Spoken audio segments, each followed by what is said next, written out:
título da nossa mensagem nessa manhã se chama Morte na Panela. Silêncio, né? Morte na panela. Pastor, que é isso? Morte na panela. Esse telão aqui não ajuda em nada, tem uma imagem ali. Morte na panela. Abra sua Bíblia comigo em 2 Reis, capítulo 4. 2 Reis, capítulo 4.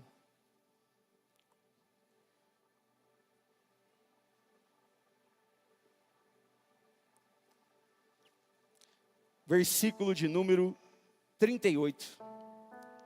2 Reis 4, 38. A palavra de Deus diz assim, acompanhe comigo na sua Bíblia, no seu aplicativo, ou aqui no telão. Diz assim: depois Eliseu voltou a Gilgal. Nesse tempo, a fome assolava a região.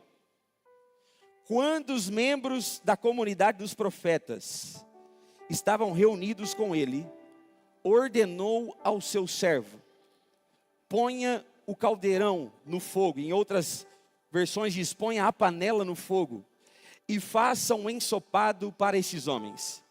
Um deles foi ao campo apanhar ervas e encontrou uma videira silvestre.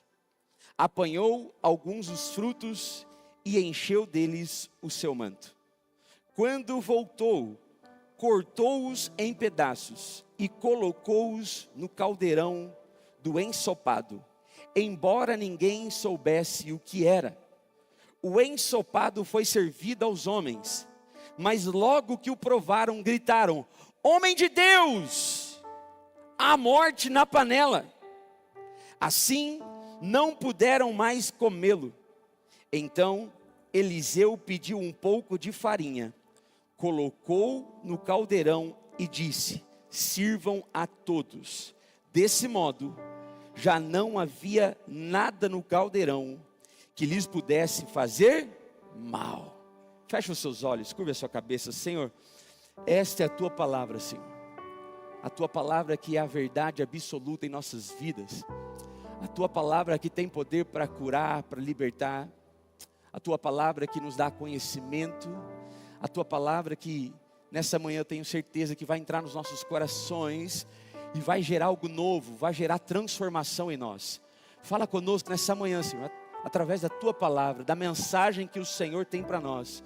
Nós abrimos o nosso coração, nós oramos agora, toda distração agora caia por terra em nome de Jesus. Nós nos conectamos ao Senhor para sairmos daqui alimentados, prontos para viver a melhor semana da nossa vida, Senhor. Em nome de Jesus, e todos dizem amém. O título da nossa mensagem interessante: morte na panela. Inspirado nesse texto, nessa história que nós acabamos de ler. Essa história, ela arranca de nós um tipo de reação. Talvez uma reação assim, quase. Ou então, foi por pouco. Foi por pouco que não acontece uma tragédia. Quase que aconteceu uma tragédia. Talvez olhar para essa história arranca de nós esse tipo de reação. Sabe aquelas coisas ruins, circunstâncias ruins? Sabe aquelas tragédias que acontecem na nossa vida? E aí, ou então, tragédias que quase aconteceram na nossa vida, a gente para pensar assim: nossa, essa foi por pouco. Essa quase que deu ruim. Situações que se levantam contra nós e que quase aconteceu, e a gente regala os olhos e fala assim: meu Deus, foi por pouco, foi por um fio. Essa história nos mostra isso. Nos mostra uma tragédia que estava prestes a acontecer. Uma tragédia que bateu na porta. Mas por uma intervenção de Deus, por uma intervenção divina, o curso de uma tragédia foi interrompido.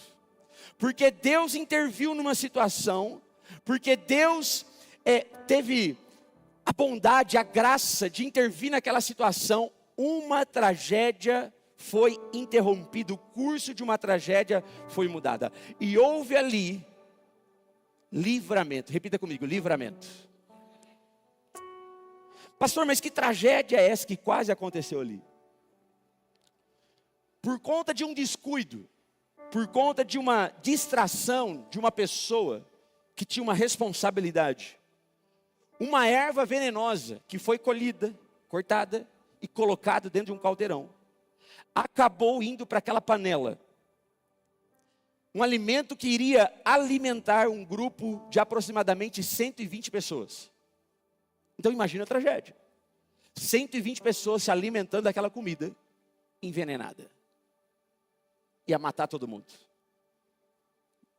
Ia passar alguns minutos, era prato para um lado, sei lá se tinha prato ou não, né? Mas sei lá, recipiente lá para um lado, colher para o outro, gente de um lado, gente do outro, todo mundo caindo morto, espumando a boca, não sei. Todas elas iam comer essa sopa. E todas elas iam morrer envenenadas. Puxa vida, pastor. Sim. Porque havia morte dentro daquela panela. Pastor, mas como que isso aconteceu? Para a gente entender isso, essa pergunta que eu também quero responder, e você precisa ter a resposta nessa manhã, o porquê que isso aconteceu, são perguntas como essa que nós fazemos quando situações difíceis acontecem, quando tragédias acontecem. Puxa, por quê? Como que isso foi acontecer? Já fez essa pergunta para você? Quando aconteceu uma situação difícil lá, talvez você esteja no meio de um problema, talvez você esteja no meio de uma tragédia. Talvez alguma coisa se levantou contra você esse ano e você está vivendo ainda o reflexo de uma tragédia. Talvez você está vivendo ainda algo difícil que aconteceu na sua vida. E talvez essa pergunta faz parte de você todos os dias. Como que isso foi acontecer? Por que que isso aconteceu? Como isso pôde acontecer? Como é que eu não vi? Como é que eu não percebi que isso estava acontecendo? Como é que eu não vi que isso estava acontecendo dentro da minha própria casa, da minha panela? Como é que isso não estava? Como é que eu não percebi que isso estava acontecendo no meu casamento, na mulher que eu escolhi para casar, que eu amo tanto? Como é que eu não percebi que estava acontecendo na vida do meu filho? Como é que eu não percebi que estava acontecendo na minha empresa? Como eu não percebi?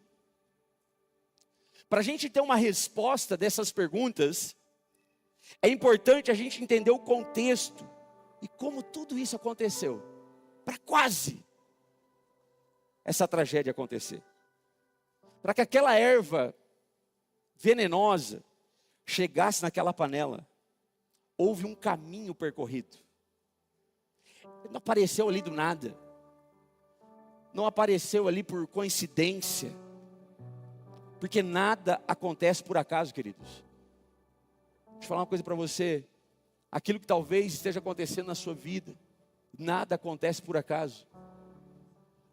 Para você chegar talvez aonde você chegou hoje, seja com coisas boas ou coisas ruins, seja você vivendo o que Deus tem para você, ou seja, vivendo o que o diabo tem para você. Não aconteceu por acaso. Não começou ontem à noite. Houve um caminho percorrido. Dia após dia, algo foi acontecendo. Até chegar na situação que você está vivendo. Até chegar à circunstância que você está enfrentando. Porque nada acontece por acaso. Sempre há um caminho que o veneno passa. Sempre há um caminho por onde a tragédia passa. Sempre há um caminho onde o veneno vai tentando encontrar novas vítimas. Mas eu quero declarar sobre a sua vida nessa manhã. Algumas coisas estavam a caminho da sua casa, da sua família. Alguns venenos, algumas coisas mortais estavam vindo diante de você, no seu caminho, na sua casa, na sua família. Mas Deus aqui nessa manhã, Ele está interceptando, Ele está te dando livramento. Eu declaro sobre a sua vida hoje, eu declaro sobre a sua próxima semana.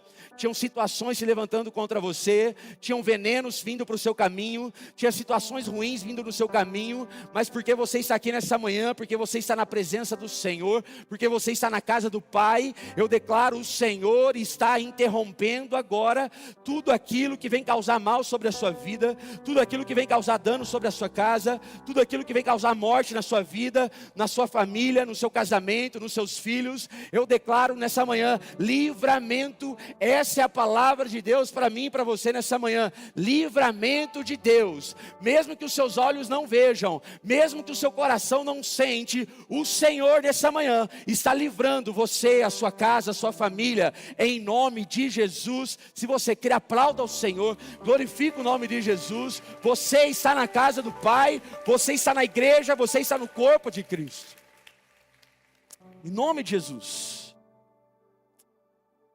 Se o mal tem algum plano contra você, nesta manhã eu declaro em nome de Jesus, Deus está interceptando esse mal, Deus está interrompendo esse mal, como nós vimos nessa história. Mas olha só o contexto. O profeta Eliseu, um homem usado por Deus, extremamente usado por Deus, ele é conduzido de volta para Gilgal. Ou seja, ele já havia estado ali em Gilgal. E aí o texto diz que ele volta, ele foi guiado, ele foi direcionado, ele voltou a Gilgal, um homem de Deus, um profeta de Deus, que era direcionado por Deus. E pessoas que são de Deus, pessoas que são direcionadas por Deus, pessoas que têm direção de Deus, estão no lugar certo, na hora certa, no dia certo, amém, queridos? E é o seu caso aqui nessa manhã, é o meu caso. Nós que somos direcionados por Deus, nós estamos sempre no lugar certo, na hora certa, para viver aquilo que Deus tem para nós. Então ele tinha passado por outras regiões, e muitos milagres haviam acontecido. Neste mesmo capítulo, se você ler o capítulo 4 de 2 Reis, você vai ver duas histórias impressionantes. Provavelmente já ouviu palavras sobre isso, mensagens sobre isso, aonde Eliseu conta ali, participa dessa história, e o capítulo 4 conta a história de uma viúva. Perde o seu marido, começa a perder tudo, e aí vem então o credor, bate na porta dela, e ela só tinha 2 filhos, e o credor falou assim: ó, eu já arranquei tudo de você, agora só falta eu arrancar os seus filhos, seus 2 filhos. Seus 2 filhos serão levados como escravo, eles vão trabalhar para mim, para pagar a dívida que o seu marido deixou. E aí nós sabemos a história. Essa mulher então vai ao profeta Eliseu, e o profeta pergunta: o que é que você tem lá na sua casa? Ela fala assim: ó, eu tenho lá um potinho, só sobrou isso, levaram tudo, mas ficou lá um potinho de um pouquinho de azeite. E aí o profeta dá uma ordem. O profeta: ó, volta lá, vai para os seus vizinhos, seus filhos, pegam todas as vasilhas possíveis, mas pega muita vasilha, ora lá no secreto, e começa a despejar esse potinho de azeite dentro das vasilhas vazias. E aí você já sabe a história. Nós sabemos então que aquela mulher começou a derramar o azeite nas vasilhas vazias, e todas as vasilhas que eles conseguiram arrecadar, arrebanhar, pegar emprestado, todas elas ficaram cheias. E aí o texto diz que ela falou assim: traga mais uma, e os filhos disseram assim: acabou a vasilha. E aí o texto diz então que o azeite cessou, que o azeite parou. Ou seja, se tivesse mais vasilha, teria mais azeite. E aí sabemos então que essa mulher, feliz agora, vai para o profeta Eliseu novamente. Aí o profeta fala assim: ó, vai e vende tudo, pega esse dinheiro, paga a sua dívida, e o que sobrar, você então vive com a sua casa, com a sua família. E aí sabemos então que um grande milagre aconteceu. Outra história que está no capítulo 4, é a ressurreição do filho de uma mulher, a Sunamita, conhecido como Sunamita. Sabemos que o profeta Eliseu esteve ali na casa deles e um milagre aconteceu. Uma promessa de ter um filho aconteceu, esse filho morre, e porque o profeta Eliseu estava lá, ressuscitou o filho. E aí chegamos então nesse episódio, aonde ele volta para Gilgal. E agora em Gilgal o profeta Eliseu está ali. Ao voltar, ele encontra ali uma espécie de escola de profetas, como diz o texto. Havia uma escola, era muito comum naquele tempo, escolas de profetas espalhados. E aí então Eliseu, diz o texto, que se encontrou, se reuniu com os profetas, com os alunos daquela escola de profeta, onde o próprio Eliseu era um grande mestre. E aí então eles estavam reunidos. E normalmente, a maioria dos alunos eram filhos de outros profetas. Então imagina você mandar o seu filho para uma escola de profetas. O seu filho está sob responsabilidade de alguém, para ele ser ensinado, para ele se tornar um profeta. E aí eles estavam reunidos ali. E aqueles alunos, aquela escola, era muito importante na época de Elias. E continuava muito importante na época de Eliseu. Porque eles combatiam, eles eram a resistência de um tempo de muita apostasia. Aqueles alunos, aqueles profetas, eles eram treinados para combater a apostasia da fé. Então é esse contexto, aonde quase aconteceu uma tragédia, aonde quase algo ruim aconteceu. Pastor, mas o que é apostasia? Talvez você não saiba. Apostasia é renúncia de uma religião, ou de uma crença, ou de uma fé. Aonde pessoas abandonam a fé cristã, aonde há uma negação. E é um contexto mais ou menos parecido com hoje, aonde nós temos filhos que cresceram na igreja, ouviram a mensagem, mas quando eles vão para a faculdade, muitos deles se perdem, ou quando eles fazem 18 anos, muitos deles se perdem e começam a se tornar ateus, começam a duvidar de Deus, começam a achar que Deus não existe, começam a apostatar da fé. Isso é apostasia, é o ato de renunciar uma doutrina. E esses meninos, essa escola era responsável para combater isso. E havia ali mais de 100 pessoas participando disso. Ok, pastor, entendi o contexto. Mas o que pode ser essa panela então? A panela, querido, pode ser muita coisa aqui nessa manhã. A panela para nós, como lição de vida, pode simbolizar primeiro a sua casa. Repita, minha casa. Pode simbolizar o seu casamento, a sua família. Pode simbolizar muita coisa, o seu coração. Pode simbolizar a sua própria vida. A panela hoje pode simbolizar tudo isso. Pastor, mas e a morte? O que pode ser a morte? Muita coisa. Muita coisa pode estar dentro dessa panela. Sua casa, sua família, seu coração, a sua mente, a sua própria vida, a sua empresa.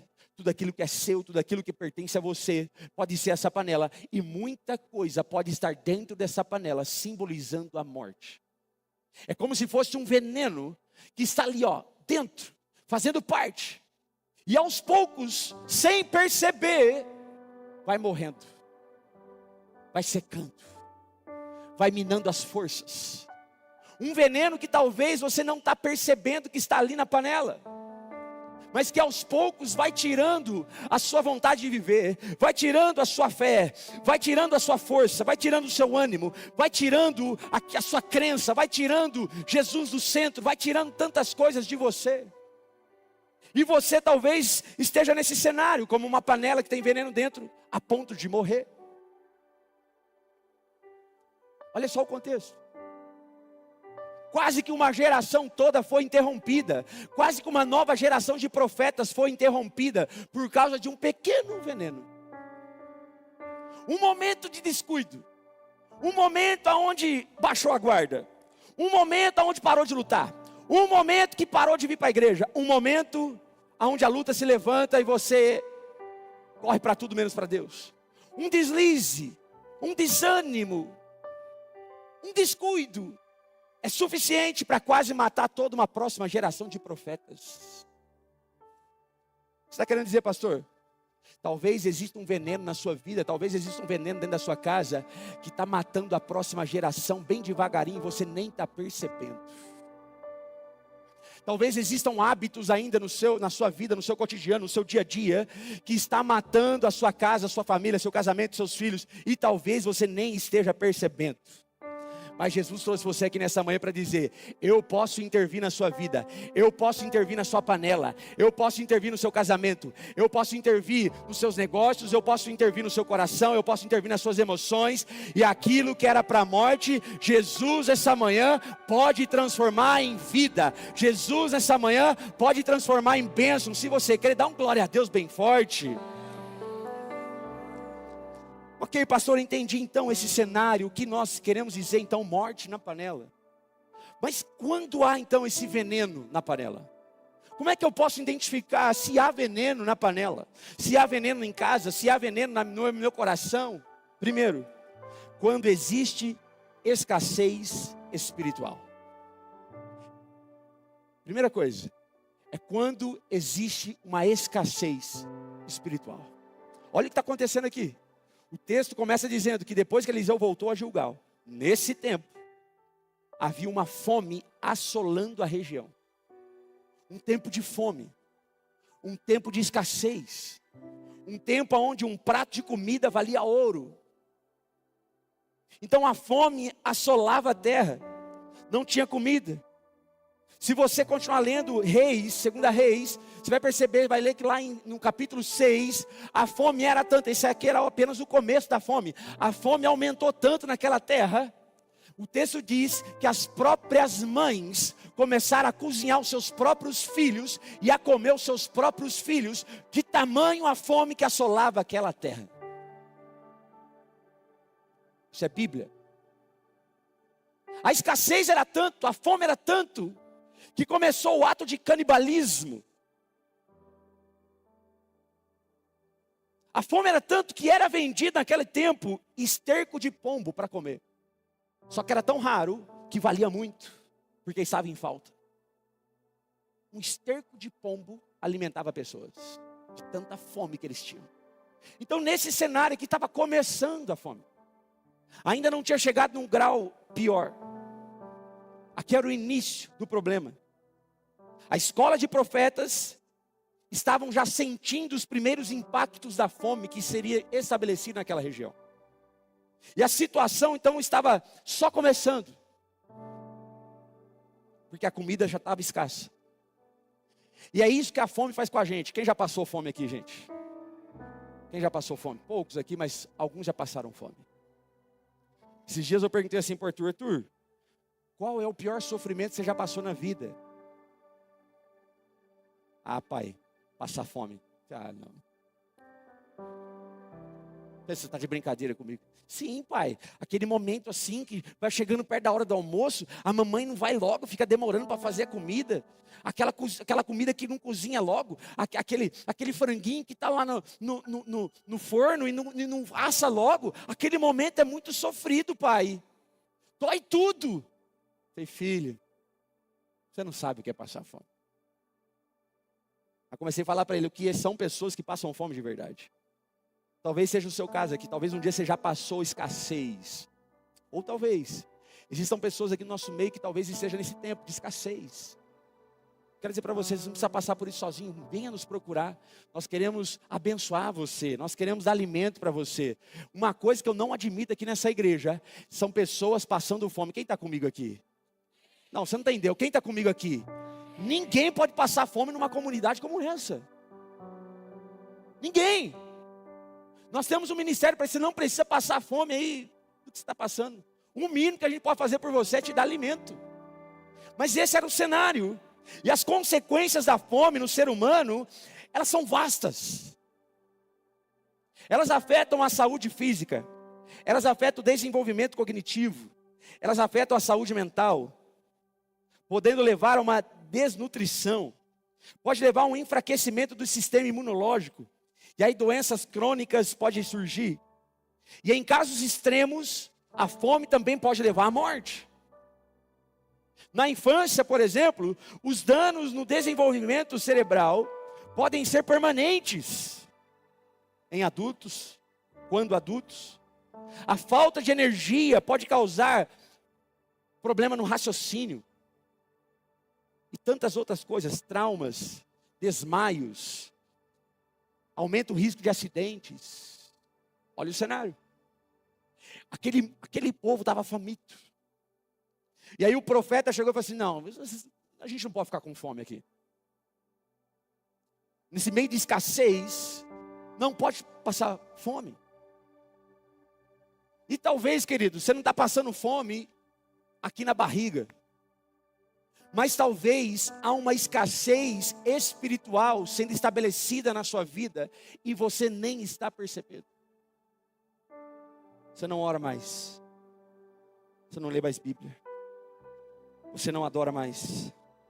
Você vem para o culto, você não vê a hora de ir embora. Você está no meio da palavra, você não vê a hora que a palavra acaba. Você está tão escasso. Você está como uma terra seca. A sua vida espiritual está indo de de mal a pior, e você nem está percebendo. Aquilo que você não permitia no começo do seu cristianismo, aquele primeiro amor que queimava no seu coração, aquilo que era indiscutível para você, é pecado e pronto, na minha casa não entra. Talvez com a escassez espiritual, porque você parou de se alimentar, porque você não busca na fonte mais, talvez porque você não debruça mais na palavra, talvez porque você parou de vir para a igreja, começou uma fome espiritual em você, uma escassez espiritual em você. E hoje aquilo que no começo não era permitido, hoje já pode, hoje não tem problema, hoje não tem nada a ver. E aí com essa escassez espiritual, a morte começa a se instalar dentro da sua casa, na panela. Sem você perceber, você falta um culto, você falta outro culto. Aí você já fica, se você vem só de domingo, certo? Você falta 2 cultos. Você só vai ter 2 cultos na igreja. Falta 2, venho 2. O que é isso? Você vem aqui e passa 2 horas na igreja. Ou seja, no seu mês de 30 dias, você ficou 4 horas aqui na presença do Senhor. Porque lá na casa você não ora, você não lê Bíblia. Então aqui é o único lugar que você tem fonte de alimento. Aí você falta 2 cultos do mês, só vem 2 de domingo. Só 4 horas sendo alimentado pela palavra. Sabe o que vai acontecer com você? Escassez espiritual. A morte vai entrando e você nem vai percebendo. Devagarinho. Por falta da presença, por falta da palavra na sua casa, por falta de adoração a Deus na sua casa, o inimigo ele vai colocando sutilmente, você não percebe, ele vai colocando de forma sutil, venenos que vão entrando na sua casa, entrando no seu coração, entrando na sua mente. Quando você vê, você está escasso espiritualmente. A morte na panela começa quando você já não se alimenta direito da palavra. Quando você já interrompeu a oração na sua vida. Quando você já interrompeu a sua intimidade com Deus. É assim que a morte começa a se instalar. Mas eu quero declarar sobre a sua vida que nessa manhã, Jesus está acordando você desse sono espiritual. Jesus está acendendo uma chama no seu coração em nome de Jesus. Ele está fazendo algo novo na sua vida. Ele está te chamando de volta. Jesus está dizendo assim para algumas pessoas aqui nessa manhã: eu tenho saudade de ti. Eu tenho saudade quando você fechava a porta do seu quarto, quando ninguém te interrompia, quando você abria a sua Bíblia, quando você ligava aquele louvor, quando você começava a orar, quando a minha presença descia e quando você era alimentado, saciado na minha presença. Nada saciava a sua fome. As coisas do mundo não saciavam mais sua fome. Agora só eu saciava. Eu tenho saudade de ti, diz o Senhor. Eu tenho saudade da nossa intimidade, quando o seu espírito estava vivo, quando o seu espírito estava alimentado, quando você era um crente fervoroso, quando você ia para a igreja toda semana, quando você estava na igreja todos os dias, quando você jejuava, quando você orava, quando você buscava, quando o céu descia e aquela casa estava sendo alimentada pela palavra, aquela casa estava sendo alimentada de forma espiritual e a glória de Deus descia naquele lugar. Eu tenho saudade disso, diz o Senhor. Você pode dizer um amém? Eu não sei como está a sua vida espiritual, mas nessa manhã o Senhor quer substituir a morte, a escassez espiritual por vida, por alimento genuíno. Porque é assim que começa. Foi assim o contexto. Estavam com fome. E a escassez faz isso. A escassez faz a gente começar a olhar para outros lugares e outras coisas começam a nos atrair mais do que a presença de Deus. Porque aqueles homens estavam com fome, uma erva venenosa chamou a atenção deles. Cuidado com a escassez espiritual. Quem passa fome espiritual vai começar a se contentar com aquilo que não é espiritual. Segundo, quando há morte na panela, quando você rejeita palavras de confronto. Quem está sendo confrontado aqui nessa manhã? Eu quero perguntar de novo, você vai dar um glória a Deus bem forte, esse calor gostoso. Quem está sendo confrontado aqui nessa manhã? Deixa eu falar uma coisa para você. Evangelho que não confronta, não é evangelho, é veneno. Eu vou falar de novo. Evangelho que não confronta, não é evangelho, é veneno. Esse evangelho fácil, sem confronto, que você está querendo se alimentar dele, Isso não é evangelho, isso é uma mentira. Olha o que diz a palavra em 2 Pedro, capítulo 2, versículo 1. Diz assim, ó, no entanto, 2 Pedro 2, 1. No entanto, diz a palavra, houve falsos profetas no meio do povo. Como também surgirão falsos profetas, falsos mestres entre vocês. Estes introduzirão secretamente heresias destruidoras, chegando a negar o soberano Senhor que os resgatou, trazendo sobre si mesmos repentina, que diz o texto? Destruição. Muitos, olha só, olha o que o texto diz. Muitos, não são poucos, muitos seguirão a devassidão desses homens, e por causa deles, o caminho da verdade será difamado. Quem prega a verdade vai ser passado como exagerado, como alguém que fica deprimindo as pessoas. O evangelho verdadeiro será difamado. Levados pela cobiça, tais mestres os explorarão com palavras enganosas. Há muito tempo estão condenados, e a sua destruição não tardará. Quando há morte na panela? Quando você rejeita palavras de confronto. Quando você é confrontado na palavra, quando você é confrontado na igreja, quando você é confrontado por líder, pastor, quando você é confrontado por irmãos da igreja, e você rejeita aquela palavra de confronto. Ali começa a se instalar morte na panela. É quando a palavra de transformação já não entra no seu coração. É quando você começa a buscar aceitação nos seus erros. É quando você marca com o pastor para falar que você vai divorciar do seu casamento. Não foi traído, não foi nada, mas você quer encontrar motivos para se divorciar do seu casamento, para você ir embora de casa, e você quer encontrar motivos em alguém que é líder espiritual, para você ficar confortável em se separar do seu marido, em se separar da sua esposa. É quando você está num culto como esse, e a palavra está confrontando o meu coração e o seu coração, e você fecha o coração, morte na panela. Quem está entendendo? Diga amém. Sabe por quê, queridos? Era uma época de fome que eles estavam passando. Será mesmo que só eles tinham a ideia de fazer o ensopado de ervas? Todo mundo com fome. De repente o cara acha uma erva no meio do nada. Sabe o que é aquilo ali? Foi fácil demais. Deixa eu falar algo para você. Se está muito fácil, questiona. Quem é crente aqui? Dá um glória a Deus. Está muito fácil, irmão? Ser crente? Está fácil? Está fácil? Está fácil? Se tiver fácil, questiona.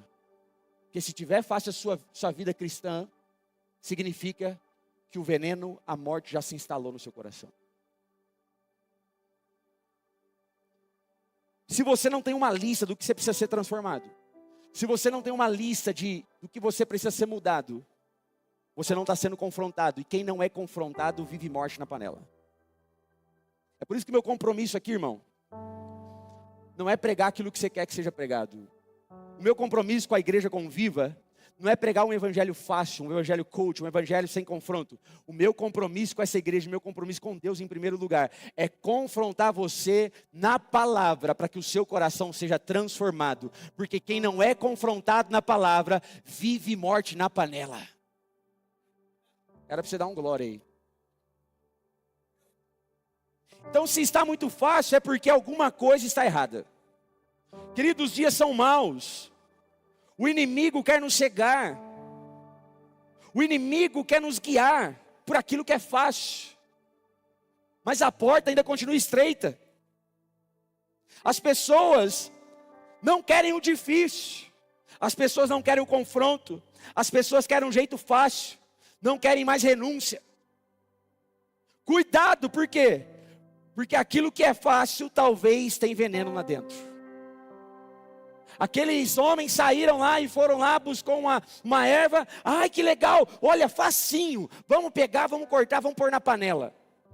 O que é fácil demais, cuidado, pode ter veneno lá dentro.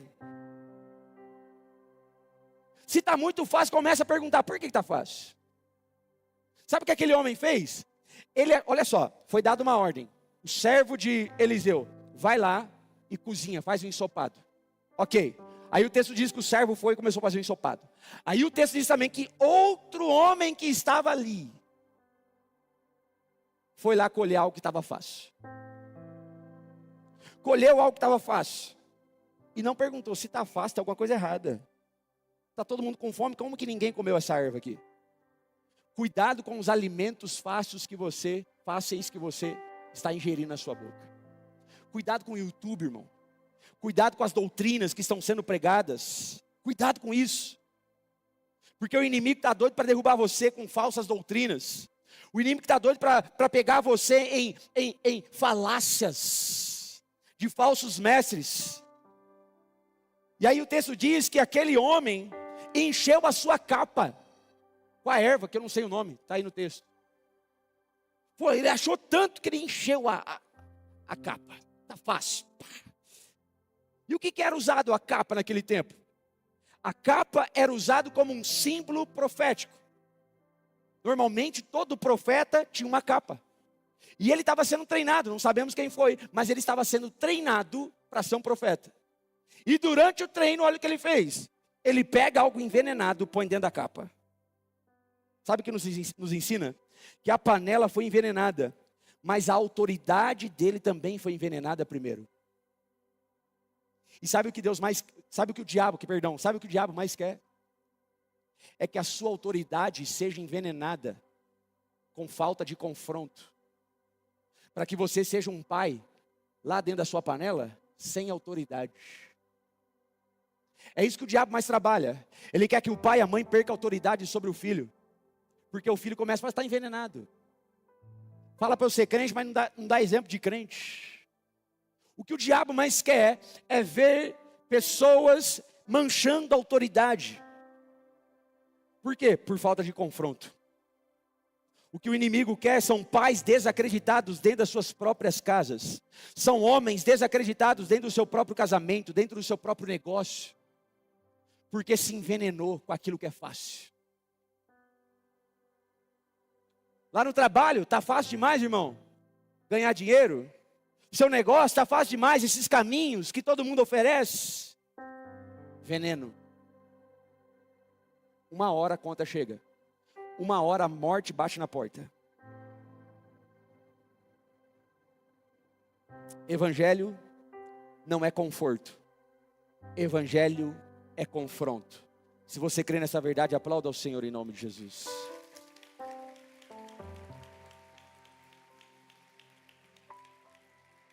Terceiro, por que há morte na panela? Quando há morte na panela? Quando você terceiriza aquilo que é sua responsabilidade. Como eu disse, Eliseu dá ordem para o seu servo. Mas o texto diz, um deles saiu e colheu a erva, outra pessoa. Um era responsável para fazer o ensopado. Mas outro vai lá e colhe a erva. O que aconteceu ali? Terceirizou a responsabilidade. Eliseu deu a ordem, responsabilidade, a alguém que ele confiava, alguém que conhecia a vegetação. Mas esse servo, não sabemos quem é, negligenciou. Ele deu a ordem para alguém que ele sabia que não ia comprometer o resultado. Só que no meio do processo, ele negligenciou a responsabilidade dele de fazer aquele ensopado. Sabe quando é que a morte entra na panela? Quando nós negociamos aquilo que é responsabilidade nossa. Sabe quando a morte entra na panela? Quando você acha que o seu filho, a vida cristã do seu filho, o discipulado do seu filho é responsabilidade da igreja. A morte entra na panela. Posso ouvir um amém? Sabe quando que a morte se instala dentro da panela? Quando você é responsável pelas suas atitudes, mas você vive culpando alguém. Ah, é por causa de fulano de tal, olha o que ele fez. A morte entra na panela. Foi isso que aconteceu naquele contexto. O servo de Eliseu tinha uma responsabilidade. E esse é o caminho de muitas vezes o veneno entrar dentro da sua casa. Esse é o caminho que a morte entrou, talvez na sua casa. É por isso que seu casamento está por um fio, morreu. Por quê? Porque você não assumiu sua responsabilidade de ser o provedor, o homem de Deus, o sacerdote do lar dentro da sua casa. Sabe por que talvez a morte entrou no seu casamento? Porque você negligenciou a sua responsabilidade como mulher, como esposa, de ser auxiliadora do lar, de ser a mulher sábia dentro da sua casa. Sabe por que a morte entrou dentro das suas finanças? Porque você usou com irresponsabilidade aquilo que Deus confiou a você. Sabe por que a morte espiritual entrou? Porque você negligenciou a sua responsabilidade em buscar a Deus todos os dias. Quando nós negociamos aquilo que é responsabilidade nossa, quando nós terceirizamos para o outro aquilo que é responsabilidade nossa, a morte, o veneno se instala na panela, irmão. E tem muita gente morrendo, indo para o buraco, indo para o fundo do poço, mas continua falando, a culpa é de fulano de tal, olha o que ele fez comigo. Posso ouvir um amém? A morte entra, querido, quando Deus te chamou e confiou uma responsabilidade a você, mas você terceirizou a responsabilidade. Não negligencie aquilo que Deus colocou na sua mão. Quando nós transferimos uma responsabilidade que é nossa, o inimigo começa a dar um jeito do veneno chegar dentro da panela. Vira para a pessoa do seu lado e fala assim, seja responsável. Toda bênção que Deus derrama, toda bênção que Deus dá, ela é acompanhada de responsabilidades. Não existe promessa sem responsabilidade. Tem muita gente querendo viver promessa, mas não quer assumir as responsabilidades. Tem muita gente que um dia Deus falou, vai acontecer. Mas porque você não está assumindo as suas responsabilidades, você está atrasando a promessa. A morte está chegando na panela. Foi isso que aconteceu com aqueles homens. Negligenciou. Quarto, quando que a morte chega na panela? Quando que o veneno chega? Quando você está dominado pelo pecado. E talvez esse seja o pior estágio. É quando o pecado te dominou de uma forma que você está acorrentado com o pecado. 1 Coríntios capítulo 6, versículo 9 diz assim, vocês não sabem, 1 Coríntios 6, 9, põe aqui para mim no telão, por favor. 1 Coríntios 6, 9, vocês não sabem que os injustos não herdarão o reino de Deus? Não se deixe enganar, nem os sexualmente imorais, nem os idólatras, nem os adúlteros, nem os homens que têm relações sexuais com outros homens, nem os ladrões, nem os avarentos, nem os alcoólatras, nem os caluniadores, nem os trapaceiros herdarão o reino de Deus. Alguns de vocês foram assim, contudo, foram lavados, foram santificados, foram justificados no nome do Senhor Jesus Cristo e pelo Espírito do nosso Deus. Se você foi lavado, se você foi justificado, dá um glória a Deus, aplauda ao Senhor. O pecado não te domina mais, o pecado não tem mais poder sobre a sua vida, porque Jesus morreu na cruz por nós. Mas uma coisa é fato, a morte começa a se instalar quando você está dominado pelo pecado. Quando essa lista faz parte da sua vida, esses não herdarão o reino de Deus. Por isso, querido, antes de fazer qualquer coisa, se pergunte, isso vai resultar em vida ou vai resultar em morte?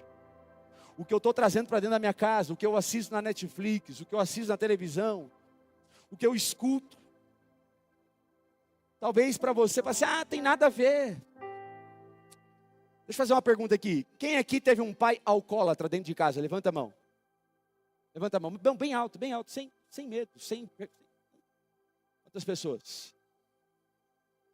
Nós não temos tempo para conversar com elas, mas se você conversar com alguém que teve um pai alcoólatra dentro de casa, o alcoolismo do seu pai trouxe vida ou destruição para dentro da sua casa?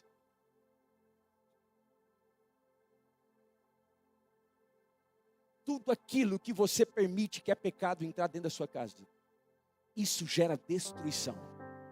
Mas não tem nada a ver, é só um pouquinho. Ah, mas hoje é só, não, hoje nós só vamos curtir. Não, hoje, cuidado. Aquilo que você permite que entre no seu coração e é pecado, gera morte e destruição. A palavra de Deus diz em Romanos 6:23, porque o salário do pecado é a morte, mas o dom gratuito de Deus é a vida eterna em Cristo Jesus, o nosso Senhor. Tem muita gente que está morrendo no pecado, porque o veneno entrou, o pecado entrou e está trazendo morte, e não está percebendo, está se alimentando daquilo ainda, já está dentro da panela, já está envenenando tudo, mas você ainda não consegue se livrar disso. Sabe o que mais pode ser um pecado?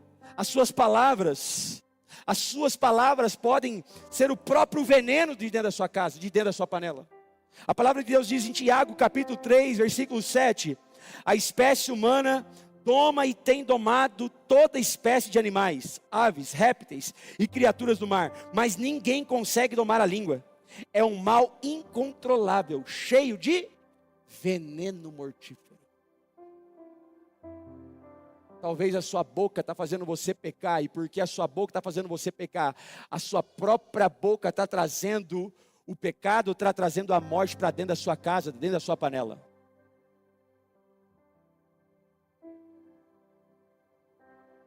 Talvez o seu orgulho é pecado, irmão. O seu orgulho pode ser o seu próprio veneno, talvez. Você não aceita que ninguém corrija você. Você não aceita perder, você não aceita estar por baixo. Você errou, mas não assume o seu erro.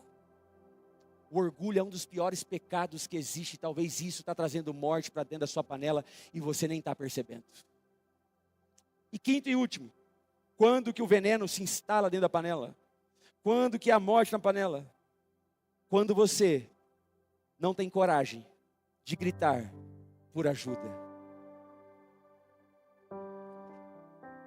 Eles fizeram então aquele ensopado. E o texto diz que eles serviram aos homens.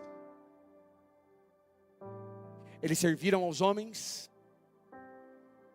E eles foram dar a primeira colherada. E eles começaram a gritar. Eles gritaram: homem de Deus! A morte na panela!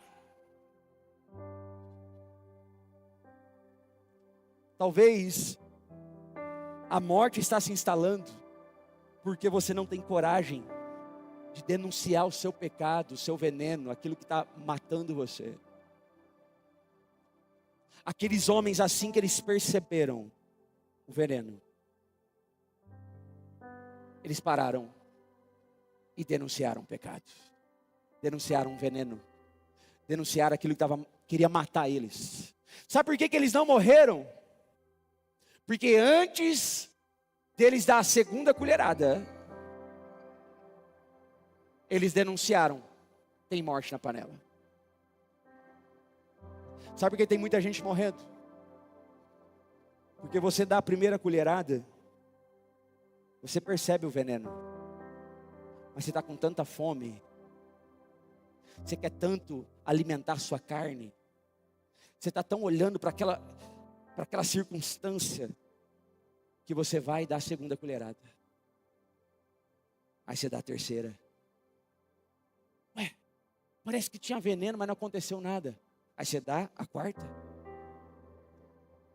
Quando você percebe, é tarde demais.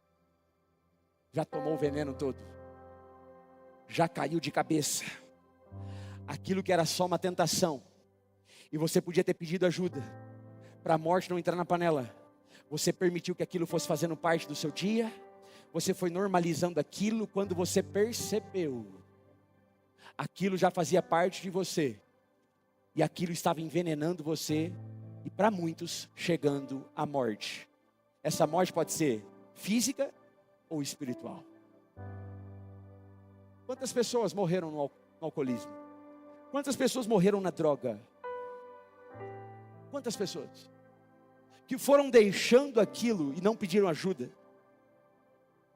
A primeira ligação, a primeira mensagem no WhatsApp, com aquela mulher bonita do serviço. O primeiro elogio que não foi interrompido. A primeira colherada. Se você não pedir ajuda, se você não pedir socorro, se você não falar, Senhor, me ajuda. Tem morte na panela. Eu estou sentindo o gostinho do veneno. Me ajuda, Senhor. Se você não gritar por ajuda, a morte vai se instalar dentro da panela. Se você não achar alguém da sua confiança, fala assim, cara, me ajuda. Eu estou perdido. Eu não aguento mais essa vida. Eu não aguento, parece que eu não tenho vida. Parece que as coisas não vão para frente. Parece que a minha vida está travada. Me ajuda, pelo amor de Deus. Se eles dão a segunda colherada, talvez a morte tenha se instalado. O que é que aconteceu pela primeira vez? E você não interrompeu. E o veneno foi se instalando. E tomou conta de toda a panela. Ah, pastor, não é que eu fiz a primeira, eu senti o gosto do veneno, mas ao mesmo tempo eu estava com fome. Aí eu dei a segunda colherada, aí fui matando minha fome, mas ao mesmo tempo o veneno foi fazendo efeito. Ou então talvez você deu a primeira colherada essa semana, esse mês. Em algum tempo da sua vida você deu a primeira colherada. Graças a Deus você está aqui nessa manhã, você está vivo, amém? Você ainda está vivo. Mas se insistir, se continuar, se for para a próxima, se tentar dar uma de fortão, não podemos assegurar, não podemos garantir que continuará vivo. Ainda dá tempo. Pare. Quando, pastor? Hoje. Agora. A morte está se instalando dentro da panela e você está permitindo. A escassez espiritual está se instalando no seu coração devagarinho. Você está sentindo o gosto do veneno, mas você está permitindo. Quando é que eu paro? Não é amanhã, não é semana que vem. É hoje, é agora. Grite por socorro. Peça ajuda. Fuja disso, escape disso. Fuja da aparência do mal. Por amor a Deus. Por amor à sua própria vida. Quando eles perceberam o risco, eles gritaram, a morte na panela, nós não vamos morrer. Nós não vamos tomar desse veneno. Grite hoje, Deus, eu preciso de ajuda, me livra desse veneno. Eu quero livramento. Eu preciso de livramento, Senhor, me ajuda.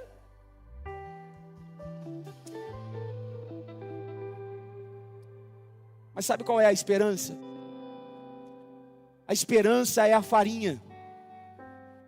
Que isso, pastor? Sim. Eliseu ouviu. Falou assim, ó, traz para mim um pouco de farinha. Aí Eliseu foi lá, jogou dentro da panela, mexeu. O texto diz que ele nem orou. É tão homem de Deus, tão cheio de fé. Ele nem orou. Ele pôs a farinha, mexeu a panela. Pode servir todo mundo agora.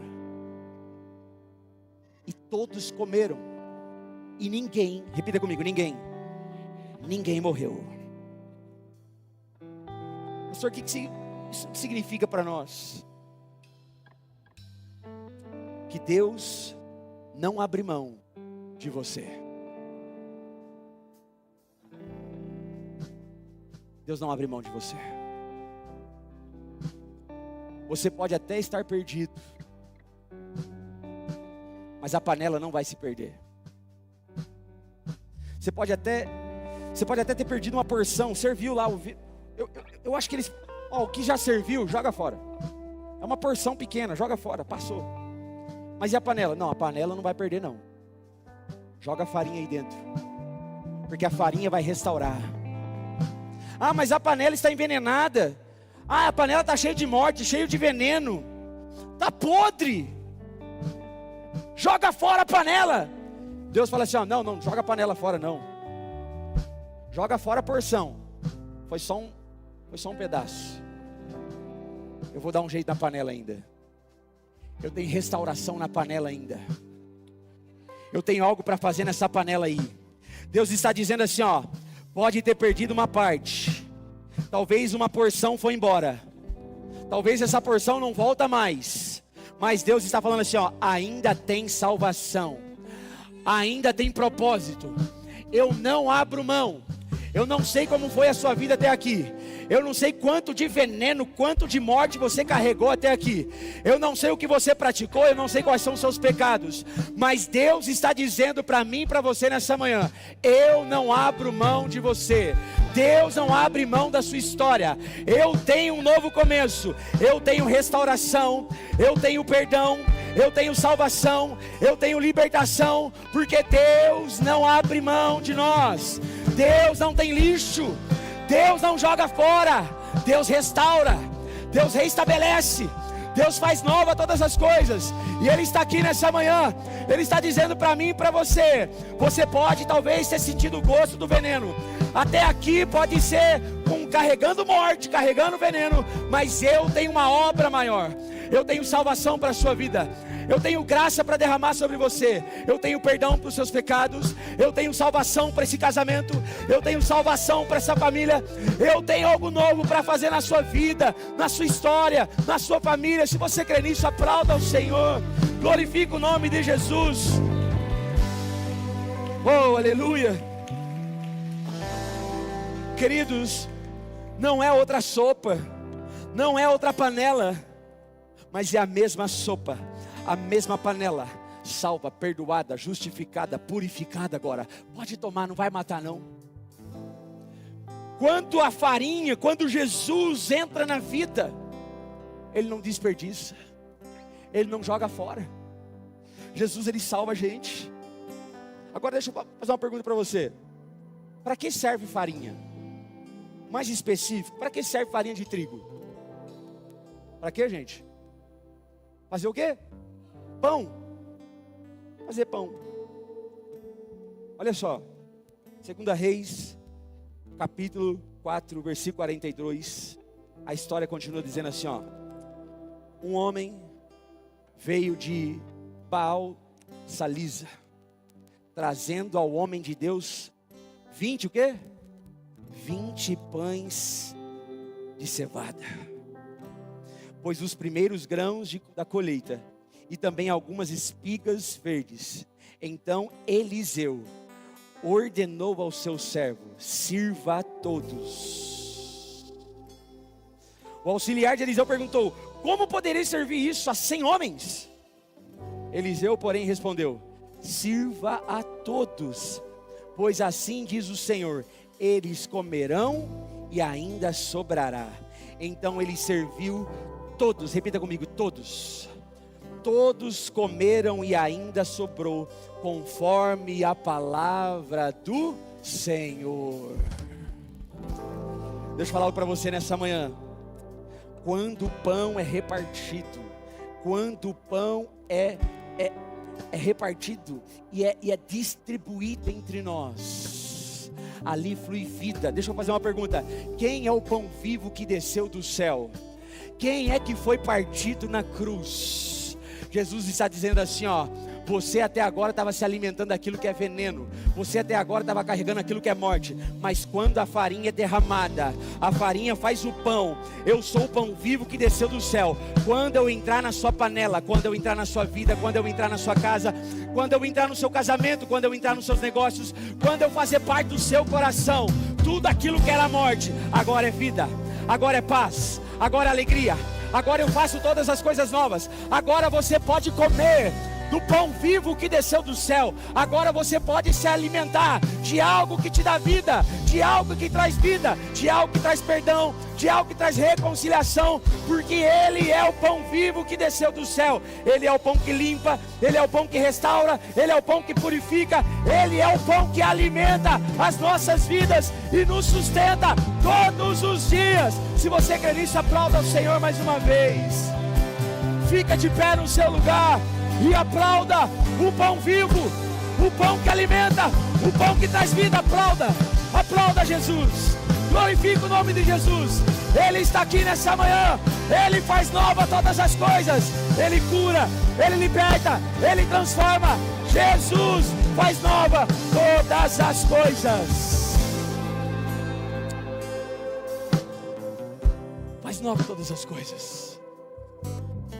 Ok, mas por que então você vai continuar se alimentando do veneno?